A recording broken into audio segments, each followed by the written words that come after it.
So, hello friends. Today we are going to discuss about the position and the displacement vector कि किसी भी particle की space में position और उसका डिस्प्लेसमेंट कैसे डिफाइन करेंगे या कितना डिस्टेंस है वो भी एक तरीके से अपन बोल सकते हैं. But the major factor is the displacement. Distance तो क्या है कि आप ऐड करते जाओ, कोई दिक्कत वाली बात नहीं है. डिस्प्लेसमेंट को आपको प्रॉपर डायरेक्शन के साथ क्या करना पड़ता है, शो करना पड़ता है. तो देखते हैं कैसे कर सकते हैं. मान लो कि यहाँ पे अपने पास एक एक्स वाई क्वाड्रेंट है और उसके अंदर इस ग्राफ में अपन पोजीशन शो करने वाले हैं. कोई पार्टिकल जो है, मान लो कि ए पार्टिकल, वो पहले इधर है. कोई पार्टिकल पी है जो पहले इधर ए पॉइंट पे खड़ा था. नाउ वो पार्टिकल आफ्टर टी टाइम यहाँ पे आ गया पॉइंट बी पे. तो इनिशियली अगर आप इसके क्वाड्रेंट डिसाइड करेंगे, इसकी पोजीशन डिफाइन करेंगे, तो मान लो कि आपके पास 3 एक्सिस होगी. एक एक्स एक्सिस में इसका डिस्प्लेसमेंट देखेंगे अपन कि भाई एक्स एक्सिस में ये कितना इधर से ओरिजिन से कितना दूर है. वाई एक्सिस में देखेंगे वाई एक्सिस में कितना दूर है, और जेड एक्सिस जो कि यहाँ पे दिख नहीं रही है क्योंकि 2D है, वहाँ पे कितना है. तो मान लो कि इसके मुझे पोजीशन के लिए लिखने हैं वेक्टर्स. तो पहले मैं इसकी पोजीशन लिखूंगा कि एक्स में ये मान लो कि x1 चला होगा, y में ये y1 पोजीशन पे होगा और z में ये z1 पोजीशन पे होगा. आफ्टर टाइम t ये मान लो कि x में भी किसी और पोजीशन पे आ गया है, तो वो होगा x2, y2 एंड z2. ठीक है. अब वैसे तो आपको पता है कि डिस्प्लेसमेंट के लिए आपको फार्मूला दे देते हैं कि डिस्प्लेसमेंट फार्मूला लिख दो. डिस्प्लेसमेंट फार्मूला होता है x2 माइनस x1 है ना, प्लस y2 माइनस y1, ऐसे करके लिखवा देते हैं. ये आता कैसे है इसकी बात करते हैं. इनिशियली अगर अपन इसका वेक्टर लिखने जाए तो वो आप देखोगे कि वेक्टर है, अपन बोलते हैं डिस्प्लेसमेंट वेक्टर यहाँ से, या पोजिशन वेक्टर जो होता है वो यहाँ से ये होता है, जिसको अपन बोलते हैं ओ ए वेक्टर. कौन सा? ओ ए वेक्टर. और वो कितना होता है, x1 इन आई कैप, y1 इन जे कैप, प्लस z1 इन के कैप, ये होता है. दूसरा आप वेक्टर देखने जाओ तो दूसरा आपके पास होता है पोजीशन वेक्टर, फाइनल पोजीशन का होता है, और वो होता है कौन सा, ओ बी वेक्टर. मान लो कि इस पोजीशन को मैं ओ कह देता हूँ, ओरिजिन को. तो ये हो जाएगा आपके पास वेक्टर ओ बी, और ओ बी का पोजीशन हो जाता है x2 आई कैप, y2 जे कैप और z2 के कैप. तीसरी बात अपन देखेंगे कि पार्टिकल गया कहाँ से, ए से बी तक गया है. तो ए से बी तक गया है तो ए से बी अपन इसको जोड़ देते हैं. ठीक है. तो ये हो जाएगा आपके पास क्या, ए बी वेक्टर. और ए बी वेक्टर ही क्या है, इसका डिस्प्लेसमेंट है, तो इसको अपन बोलेंगे डिस्प्लेसमेंट वेक्टर बोलेंगे. आपने ट्राइंगल एडिशन और वेक्टर एडिशन, वेक्टर सब्ट्रैक्शन वो पढ़ा होगा, जिससे आपको पता होगा कि इस ट्राइंगल में अगर देखा जाए तो आप देखो कि ये जो है ओ बी वेक्टर वो अलग डायरेक्शन में, जबकि ए बी और आप ओ ये दोनों जो है वो सेम डायरेक्शन में जा रहे हैं. ये जबकि अलग डायरेक्शन में जा रहा है, तो ये जो है वो रिजल्टेंट वेक्टर बनेगा. तो रिजल्टेंट वेक्टर को शो करने के लिए अपन क्या लिखते हैं, रिजल्टेंट वेक्टर यहाँ पे ओ बी है, तो O B is equal to O A plus A B. ठीक है. और अपने को क्या चाहिए, ए बी चाहिए, क्योंकि वो डिस्प्लेसमेंट वेक्टर है.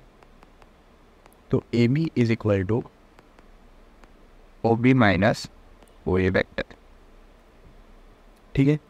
तीनों की वैल्यू रख दोगे ओ बी और ओ ए, तो आपको वो वाला फॉर्मूला मिल जाएगा कि डिस्प्लेसमेंट वेक्टर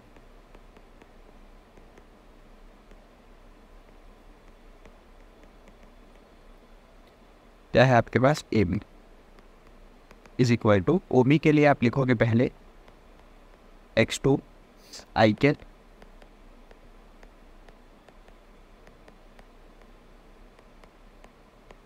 माइनस ओ ए के लिए लिखोगे x1 i cap y1 j cap, ये देखोगे, ठीक है। और यहाँ से आपको डिस्प्लेसमेंट वेक्टर का फॉर्मूला मिल जाता है, वो है x2 minus x1 i cap plus y2 minus y1 j cap plus z2 minus z1 ठीक है।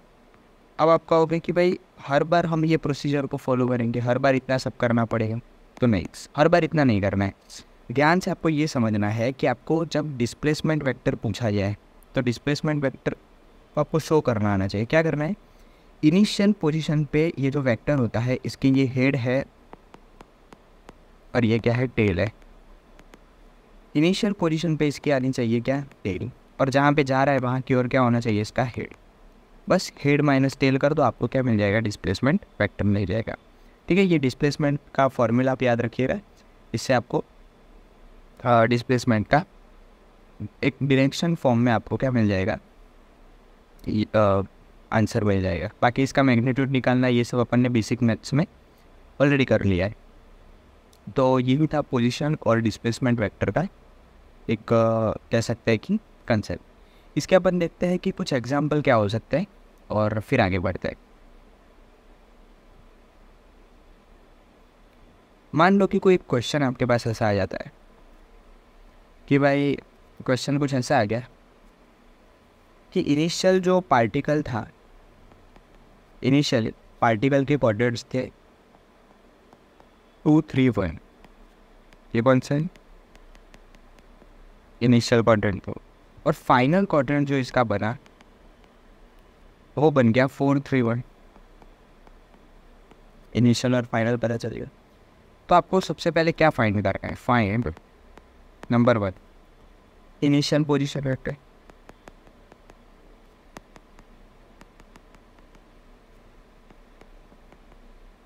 दूसरा फाइंड करना है आपको फाइनल पोजीशन वेक्टर,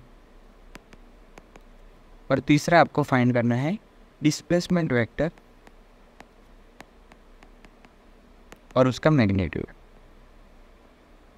यानी कि डिस्प्लेसमेंट कितना हुआ विद डायरेक्शन और उसका मैग्नीट्यूड, ये फाइंड करना है। देखो सिंपल है, ये जब आपको कोई क्वांटिटी दी जाती है इसी तरह से क्वेश्चन में, तो ये x होता है, ये y होता है और ये z होता है।